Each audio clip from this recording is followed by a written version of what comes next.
오늘의 블랙홀 다이어리. 밤하늘에서 붉게 빛나는 점 하나. 고대부터 인류는 그 별을 전쟁의 신이라 불렀습니다. 바로 화성입니다. 하지만 오늘날 우리가 화성에 보내는 시선은 다릅니다. 저 붉은 행성에 혹시 생명체가 있지 않을까? 2025년 9월 나사는 화성에서 발견한 암석 하나를 두고 지금까지 가장 강력한 생명체 흔적이라고 발표했습니다. 하지만 이것이 정말 생명체의 증거일까요? 아니면 우리가 너무 앞서가는 걸까요? 오늘은 화성 탐사의 역사부터 물의 흔적, 유기물 발견, 그리고 생명 가능성까지 확정된 사실과 아직 가설인 내용을 명확히 구분하며 이야기하겠습니다. 구독과 좋아요 부탁드립니다. 여러분의 관심이 더 깊은 우주 이야기를 만드는 원동력입니다. 화성 가장 가까운 이유. 화성은 지구에서 약 2억 2,500만 킬로미터 떨어진 행성입니다. 멀게 느껴지지만 우주 기준으로는 사실 이웃집입니다. 화성의 하루는 24시간 37분, 지구와 거의 비슷합니다. 계절도 있고 극지방에는 얼음도 있습니다. 하지만 차이도 큽니다. 대기는 지구의 1%밖에 안 되고 대부분이 이산화탄소입니다. 평균 기온은 영하 60도, 물은 액체 상태로 존재하기 어려운 환경입니다. 그럼에도 과학자들이 화성에 주목하는 이유는 간단합니다. 화성도 한때는 지구처럼 따뜻했고 물이 흘렀을지 모른다. 만약 그것이 사실이라면 그 시절 화성에는 생명체가 있었을지도 모릅니다. 나사의 끈질긴 탐사. 인류가 화성을 탐사한 역사는 60년이 넘습니다. 1965년 메리너 4호가 처음으로 화성 사진을 보냈고 1976년 바이킹 1호가 최초로 화성 표면에 착륙했습니다. 그리고 2012년 큐리오시티 로버가 화성에 도착하면서 본격적인 생명체 탐사가 시작되었습니다. 큐리오시티는 화성의 게일 크레이터를 탐사하며 고대 강바닥과 호수 흔적을 발견했습니다. 화성에는 분명 물이 있었다. 그리고 2021년 퍼서비어런스 로버가 예제로 크레이터에 착륙했습니다. 이 로버의 임무는 명확했습니다. 생명체의 흔적을 찾아라. 퍼서비어런스는 암석을 채취하고 분석하고 보관합니다. 언젠가 지구로 가져올 날을 기다리며 말이죠. 마치 수십 년 동안 편지를 보내고 마침내 답장을 기다리는 것처럼 인류는 화성에게 계속 질문을 던지고 있습니다. 물의 흔적 생명의 첫 번째 조건. 생명체가 존재하려면 반드시 필요한 것이 있습니다. 바로 물입니다. 2015년 나사는 화성 표면에서 계절에 따라 흐르는 액체물의 흔적을 발견했다고 발표했습니다. 화성의 경사면에 나타나는 어두운 줄무늬. 그것은 소금물이 스며 나온 자국으로 추정됩니다. 그리고 2018년 화성 남극 얼음층 아래에서 거대한 액체물 호수가 발견되었습니다. 폭이 20km에 달하는 이 호수는 화성 지하 깊숙한 곳에 숨어 있었습니다. 2024년에는 인사이트 착륙선이 보낸 데이터를 통해 화성 지각 깊숙한 곳에 액체 상태의 물이 존재한다는 사실이 증명되었습니다. 물론 이 물이 지금 생명체를 품고 있다는 뜻은 아닙니다. 하지만 과거에는 그랬을 가능성이 있습니다. 물이 있었다는 것은 생명이 있었을 수도 있다는 뜻입니다. 유기물 발견 생명의 두 번째 단서. 2022년 큐리오시티 로버는 화성 암석에서 역대 최대 크기의 유기 분자를 발견했습니다. 언디케인, 도데케인, 데케인. 이들은 모두 탄소를 기반으로 한 유기 화합물입니다. 유기물이란 생명체를 구성하는 기본 물질입니다. 탄소, 수소, 산소, 질소 등으로 이루어진 화합물이죠. 하지만 여기서 중요한 점이 있습니다. 유기물이 곧 생명체를 의미하지는 않습니다. 유기물은 생물학적 과정 없이도 만들어질 수 있습니다.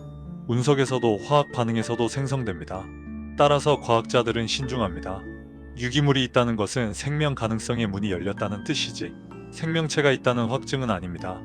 2025년에 발견 체아바 폭포 암석. 2024년 여름 퍼서비어런스는 브라이트 엔젤 지층에서 체아바 폭포라는 암석을 채취했습니다. 이 암석 안에는 놀라운 것들이 들어 있었습니다. 유기탄소, 황, 인, 철, 산화물. 그리고 무엇보다 중요한 것은 얼룩처럼 새겨진 정교한 미세 구조였습니다. 이 구조는 지구에서 미생물이 활동하며 남긴 흔적과 매우 유사했습니다. 미생물이 암석 속 광물과 반응하며 만들어낸 패턴 말이죠. 2025년 9월 나사는 공식 발표했습니다. 이것은 지금까지 화성에서 발견한 가장 강력한 생명체 흔적일 수 있다. 하지만 동시에 덧붙였습니다. 아직 결론을 내리기에는 이릅니다. 추가 연구가 필요합니다. 이것이 바로 과학의 태도입니다. 가능성은 인정하되 확증은 신중하게.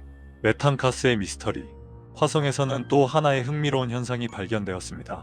바로 메탄가스입니다. 지구에서 메탄은 대부분 생명체가 만들어냅니다. 소의 소화, 미생물의 분해, 습지의 부패 과정 등에서 발생하죠.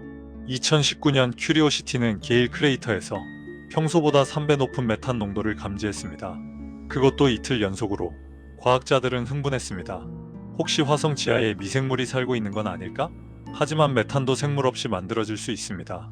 화산 활동, 운석 충돌, 지하 화학 반응 등을 통해서 말이죠. 따라서 이 역시 가능성일 뿐 확정된 증거는 아닙니다. 그럼에도 메탄의 출처를 밝히는 것은 화성 생명체 연구의 중요한 열쇠입니다. 사실과 가설의 경계. 지금까지 이야기한 내용을 정리해봅시다. 확정된 사실. 화성에는 과거 물이 흘렀고 지금도 지하에 액체물이 존재한다. 화성 암석에서 유기화합물이 발견되었다. 화성 대기에서 메탄가스가 감지되었다. 퍼서비어런스가 채취한 암석에서 미생물 흔적과 유사한 구조가 발견되었다. 아직 가설인 내용. 그 유기물이 생명체에 의해 만들어졌는가? 메탄가스가 미생물에서 나온 것인가? 35억 년 전 화성에 미생물이 존재했는가? 지금도 화성 지하에 생명체가 살고 있는가? 과학은 이 경계를 분명히 합니다. 발견한 것과 추측하는 것을 구분하는 것. 그것이 진실에 다가가는 방법입니다. 화성 샘플 귀환 계획. 현재 퍼서비어런스는 화성에서 30개 이상의 암석 샘플을 채취해 보관하고 있습니다. 나사는 2030년대 초반 이 샘플들을 지구로 가져오는 임무를 계획 중입니다. 이것이 바로 화성 샘플 귀환 프로젝트입니다. 화성 암석이 지구 연구실에 도착하면 우리는 훨씬 정밀한 분석을 할 수 있습니다. DNA 흔적, 화석, 생명 활동의 직접적인 증거를 찾을 수 있죠. 그날이 오면 우리는 마침내 답을 얻을지도 모릅니다. 화성에 생명체가 있었는가? 그것은 단순한 과학적 발견을 넘어 인류가 우주에서 혼자가 아니라는 증거가 될 것입니다. 마무리. 화성은 여전히 우리에게 질문을 던집니다. 나는 한때 생명을 품었을까? 지금도 어딘가에 숨어 있는 걸까? 우리는 아직 답을 모릅니다.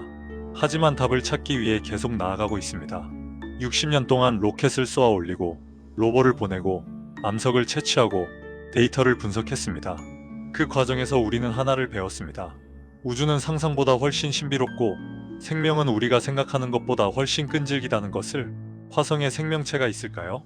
그 답은 아직 화성의 붉은 모래 속 어딘가에 숨어 있습니다. 오늘의 블랙홀 다이어리. 화성은 아직 비밀을 지키고 있지만 인류는 그 문을 두드리는 것을 멈추지 않습니다. 다음 편에서는 우주에서 가장 아름답고도 치명적인 현상, 초신성 폭발에 대해 이야기하겠습니다. 이 영상이 도움이 되셨다면 구독과 좋아요 부탁드립니다. 여러분의 작은 클릭 하나가 더 많은 우주 이야기를 만드는 큰 힘이 됩니다. 다음 이야기에서 뵙겠습니다.